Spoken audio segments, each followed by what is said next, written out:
मेरी कविता का शीर्षक है हम बौद्धिस्ट कहलाएंगे। शादी ब्याह में जात गोत्र और जन्म कुंडली हम बनवाएंगे, गोद भराई तिलक का आकर्षण छोड़ ना पाएंगे। ये सारी चीज़ें हम करते हैं, मतलब क्योंकि मिलता है। उसका कारण ये है कि गोद भराई में भी मिलता है, तिलक में भी मिलता है और खूब सारा मिलता है। हम बौद्धिस्ट कहलाएंगे, शादी ब्याह में जात गोत्र और कुंडली हम बनवाएंगे, गोद भराई और तिलक का आकर्षण छोड़ ना पाएंगे। हर रस्म की लिस्ट हम तो छांट छांट बनवाएंगे कि हमारे यहाँ ये ऐसा चलता वैसा नहीं चलता। और हम बौद्धिस्ट कहलाएंगे, लेन देन के मोह से ना मुक्त कभी हो पाएंगे, खुश होकर लेंगे दहेज ना मना कभी कर पाएंगे। हमने मांगा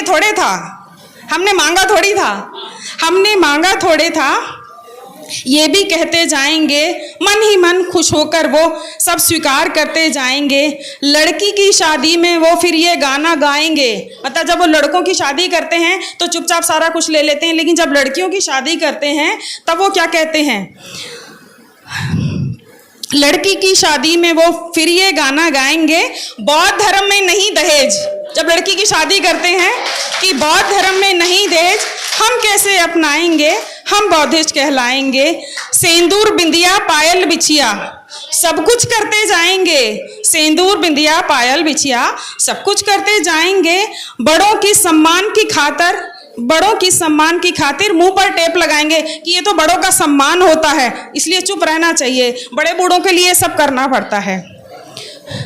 हर ब्राह्मण रीति नीति को वो अपनाते जाएंगे, पुत्री का तिरस्कार करेंगे, लड़के का जश्न मनाएंगे। छोचक सतिया और कर्म कांडों को वो खुश होकर अपनाएंगे कि भाई हमें छोचक भी चाहिए। मुझे नहीं पता सब लोगों की अलग अलग उसमें क्या उसको बोलते हैं, लेकिन हमारे यहाँ पे जब बच्चा पैदा होता है, स्पेशली लड़का पैदा होता है, तो छोचक दिया जाता है। तो छोचक सतिया जैसे कर्म कांडों को वो खुश होकर अपनाएंगे।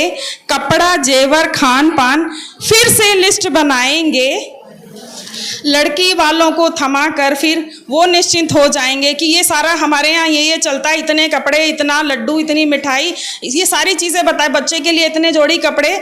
और मज़े की बात तो ये है, मेरी एक और कविता में उसको नहीं पढ़ूंगी, उसमें यह है कि हम लेन देन की इंतहा इतनी ज़्यादा है कि हम जिंदों के भी कपड़े लेते हैं, मरों के भी लेते हैं, जिनसे हमारे संबंध है उनके भी लेते हैं, जिनसे हमारे संबंध खराब है रिश्तेदारों उनके भी ले लेते हैं। तो पूरी कविता इस पर है मेरी, है ना।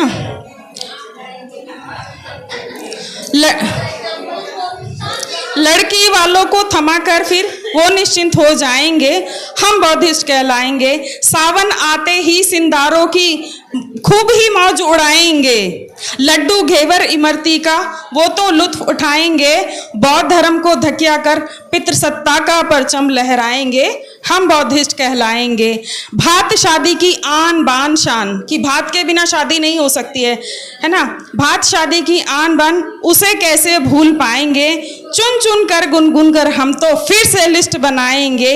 जेब लड़की वालों की हम खाली करते जाएंगे, दिखावे के संसार से हम कभी छूट ना पाएंगे। हैसियत की औकात भी हम तो जमकर दिखाएंगे, हम बौद्धिस्ट कहलाएंगे। मृत्यु भोज के नाम पर भी हम चुप्पी साध जाएंगे। मतलब मैंने देखा है कि जब किसी के यहाँ मृत्यु हो जाती है तो वो जो कन्या जिमाते हैं या जो भी कर्मकांड होता है तो वो लड़की के यहाँ से आएगा, बहू के यहाँ से आएगा, तब वो सब, और उसके बाद लेन देन भी होता है। तो अपने यहाँ से हम ये सारी चीज़ें ख़त्म नहीं कर पाए हैं। लिस्ट थमा फिर, मतलब जब जन्म से लेकर मृत्यु तक के जितने भी संस्कार हमारे घरों में हो रहे हैं उन सब पर हिंदू धर्म पूरी तरह से हावी है और हम उसको ख़त्म नहीं कर रहे हैं। लिस्ट थमा लड़की वालों को कन्या हम ही जमाएंगे, पितृसत्ता और मनुवाद के चंगुल में फंसते जाएंगे, हम बौद्धिस्ट कहलाएंगे।